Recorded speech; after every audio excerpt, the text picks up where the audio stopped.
Hi there, I'm Rhys. I play for metal band Survivalist, and I've been drumming for about 18 years now. Current sticks I'm using are the Collision 7ARs. And what I love the most about these is the extra length you get out of the stick.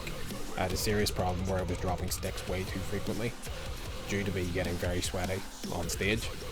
I'm not a big fan of wearing gloves, so having that little bit extra length on the stick just makes it a lot easier to grab onto, and I'm dropping it a lot less. So a couple of months ago we dropped a new track called Deathbed, and I'm going to play a snippet of that for you now.